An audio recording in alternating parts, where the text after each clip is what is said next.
সংগ্রামী সিলেটবাসী, এতক্ষণ ধরে আপনারা যার জন্য অপেক্ষা করছিলেন তার মুখ থেকে অত্যন্ত মূল্যবান কথা শুনেছেন।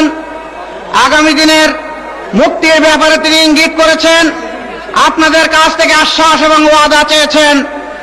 আমি আজকের এই জনসভা সফল করার জন্য সর্বস্তরের সিলেটবাসীকে আন্তরিক মোবারকবাদ জানাচ্ছি।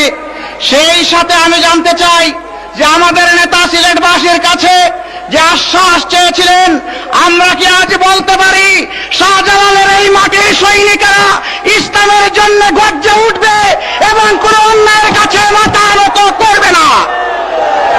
সংগ্রামী সিলেটবাসী, আমরা আমাদের নেতাকে এই আশ্বাস দিচ্ছি, এই ওয়াদা দিচ্ছি, ইসলামের গোলাজোর বাংলাদেশের এই উত্তর পূর্ব প্রান্ত থেকে ইনশাআল্লাহ শুরু হবে। পরিশেষে আপনাদের সকলকে সার্বিক সহযোগিতার জন্য এবং কেন্দ্রীয় নেতৃবৃন্দকে কষ্ট করে হাজির হয়ে এখান থেকে ইসলামী আন্দোলনের অগ্রযাত্রা এবং বিজয়ের সূচনা করার জন্য আন্তরিক মোবারকবাদ জানিয়ে আজকের জনসভার এখানেই সমাপ্তি ঘোষণা করছি।